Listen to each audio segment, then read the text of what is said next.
Torna a Fem Ciència, una sèrie fonamental per repensar el feminisme, la història i la cultura científica. Comencem! Avui contem amb Adriana Minur García, professora i investigadora al Centro de Estudios Históricos del Colegio de México. Els seus temes d'estudi es centren en els diferents protagonistes històrics que formen els elements articuladors i globals de la ciència a Amèrica Llatina al segle XX. ¿Es la historia de la ciencia sexista? Yo creo que ha tomado mucho tiempo reconocer los sesgos sobre los que se ha construido la historia de la ciencia y que esto es un reflejo en buena medida de cómo se ha conformado la ciencia a partir de la exclusión y la invisibilización, por ejemplo, de otros saberes, de diferentes tipos de prácticas, practicantes, trabajos donde ya pues se ha retomado el tema de los técnicos invisibles, también toda la gente que está detrás de las prácticas científicas y, por supuesto, las mujeres. De modo que sí, mi respuesta es sí, la historia de la ciencia ha sido sexista, pero hay que decir pues que desde hace algunas décadas también ha habido un esfuerzo importante, aunque aún insuficiente, por promover historias de las ciencias más inclusivas. También la historia de la ciencia como disciplina, ella misma, pues ciertamente refleja, o sea, como en términos de la comunidad que se dedica a la historia de la ciencia, pues también refleja la situación de las mujeres en el mundo académico. Entonces, sin duda somos cada vez más mujeres quienes estamos en el mundo académico, nos desenvolvemos en este medio, pero todavía no se alcanza, en mi opinión, un nivel, digamos, de equidad. Yo diría que en México, en mi opinión, o sea, y bueno, hasta donde yo conozco, quizá hay un buen número de mujeres especialistas en historia de la ciencia, posiblemente sean más mujeres que hombres, pero por el contrario, yo hasta lo que yo conozco en España sé de casos, por ejemplo, de institutos dedicados a la historia de la ciencia en los que la mayoría o toda la planta de profesores e investigadores son hombres, así que pues en ese sentido todavía nos falta un buen camino por recorrer. Com s'hauria de commemorar la ciència? Què opines del Dia Internacional de la Dona i la Nena a la Ciència? Sobre esta pregunta, digamos, no tengo una respuesta así muy programática o contundente, ¿no? Sobre lo que se debería hacer para conmemorar el Día Internacional de la Mujer y la Niña en la Ciencia. Pero sí que tengo una experiencia que fue más bien una casualidad, pero que sí me hizo reflexionar al respecto de mí como profesora de Historia de la Ciencia, y es que hace un par de años estaba dando mi curso introductorio de Historia de la Ciencia y coincidió justo el día de conmemoración de la mujer y la niña en la ciencia con la clase que iba a dar, y justo el tema era pues género y ciencia, ¿no? Yo creo que la mayoría de profesores de Historia de la Ciencia incluimos como un tema obligado, ¿no? Para nuestros cursos. Pero la coincidencia de que fuera ese día y que, en fin, que habláramos sobre este tema, la verdad es que sí me hizo pensar que habría que hacerlo de manera más consciente, ¿no? Y que pues yo como profesora de Historia de la Ciencia sí que lo podría promover en mis cursos de manera más, pues sí, más consciente. Yo creo que habría que hablar de aquellas mujeres cuyas carreras se vieron truncadas, digamos, las mujeres que se quedaron en el camino, ¿no? No solo aquellas científicas que indiscutiblemente hicieron una contribución a la ciencia, como podría ser Rosalind Franklin, en fin, pero también aquellas mujeres que por cuestiones de género vieron sus carreras truncadas, ¿no? Y entonces allí yo pienso que también habría que incluirlas en nuestras narrativas y pues sí, como parte de esa conmemoración, ¿no? De mostrar que también hay carreras científicas que eran muy prometedoras, pero que sin embargo quedaron pues truncas, ¿no? Y que eso puede servirnos de ejemplo también para reflexionar, ¿no? Sobre, pues, no sé, las dificultades, pero también pues lo que se tiene que hacer todavía para promover las carreras científicas de las mujeres y las niñas. Com la cultura material, per exemple, l'accelerador de Van der Graaf, s'entrellaça amb la història de la ciència i la tècnica en perspectiva de gènere? En este caso, en el del acelerador Van de Graaff, la verdad es que sí es muy interesante pensarlo desde una perspectiva de género. El acelerador Van de Graaff se adquirió en México en 1950. Por entonces la física era, era una disciplina fundamentalmente practicada por hombres.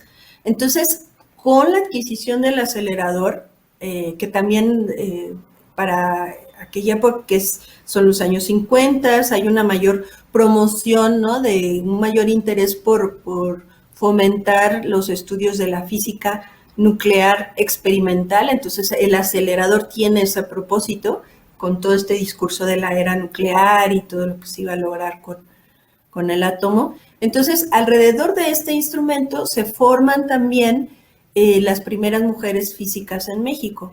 Dos de ellas, en particular, Alejandra Haidar y María Esther Ortiz. Además, están trabajando no directamente con el acelerador, pero con las placas fotográficas que se obtienen de las reacciones nucleares.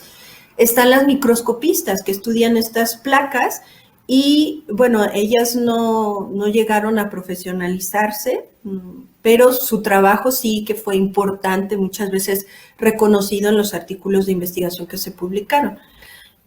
Otro aspecto que tiene que ver con cuestiones de género y que habría que reflexionar por qué se da de este modo es que los físicos del Instituto de Física que trabajaron con este acelerador de partículas Van de Graaff tenían por costumbre ponerles nombres a estos aceleradores, nombres de actrices famosas, y a ellos les parecía normal, hasta pues que una de las primeras físicas mexicanas, Alejandra Haidar, mostró su indignación, ¿no? Porque hicieran tal cosa, y entonces dejaron de hacerlo. Pero es, digamos, interesante, ¿no? Pensar en cómo, pues hay una, pues sí, como, no sé si instrumentalización o cosificación de la mujer proyectada en los instrumentos como estos. De quina manera interfereix el gènere en les relacions científic-tecnològiques entre països? Yo creo que interviene desde la cuestión de que, y eso, bueno, pues tiene que ver con el sistema, ¿no? Y cómo se ocupan las posiciones de poder. Entonces yo creo que también en la ciencia, o sea, quienes están en esas posiciones de entablar relaciones, de tener esa capacidad, muchas veces son hombres, ¿no? Los grandes científicos, o al menos en los estudios que yo he realizado en mis investigaciones, pues la mayoría de veces son hombres. Pienso en por ejemplo, reuniones que había para preparar, para analizar mecanismos de cooperación científica en América Latina en los años 50. Y entonces, sin ningún reparo, se habla de reuniones de hombres de ciencia, ¿no? Entonces, desde el título y pues ya, o sea, ya está claro, ¿no? Que son hombres quienes van a decidir estas cuestiones, ¿no? Y no había, o sea, parece algo natural, ¿no? Y entonces, pues claro, hay sesgos que ahora somos capaces de notar, sesgos que habitan en la ciencia, que se han proyectado también en la ciencia, sesgos de género, sesgos de grupos sociales o culturales, por ejemplo, los indígenas también, que muchas veces han quedado, y las indígenas que han quedado excluidos de reconocimiento, ¿no? También de cómo contribuyen a la ciencia, ¿no? Cómo sus saberes también forman parte de, pues sí, de los intercambios de conocimientos que se dan, por ejemplo, en las expediciones científicas, también el papel de las curanderas o de las parteras o de los aficionados y aficionadas, en fin. Creo que ahí pues sí es pensar más en otro tipo de actores, pues ha sido un interés que se ha ido ampliando con nuevos estudios de caso, pero pues todavía falta bastante por saber.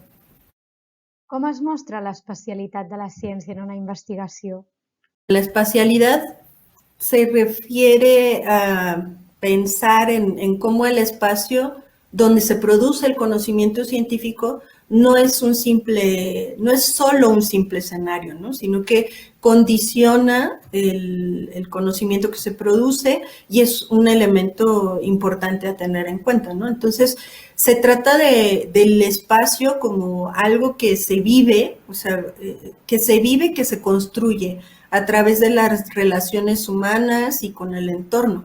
Entonces, en los espacios pues se asignan roles en los que muchas veces se proyectan ciertos sesgos y roles, ¿no? De género incluso, como en el laboratorio. Incluso cómo se seleccionan los espacios para producir estos conocimientos, pues tienen ya una intencionalidad, ¿no? O sea, no sé, pienso en mi trabajo sobre la investigación de rayos cósmicos, se seleccionan ciertos lugares por sus características geofísicas, ¿no? Pero en esos espacios, pues también habría que, tener en cuenta que son espacios que muchas veces no solamente están habitados por científicos, ¿no? Sino que también pues son espacios donde hay otros pobladores, donde existen ya otros usos y entonces, claro, en esos espacios se da una interacción, justamente se puede dar esos intercambios de conocimientos de los que hablábamos anteriormente, ¿no? Y la intervención de otros actores. Existeix una ignorància sistemàtica cap a les autores llatinoamericanes?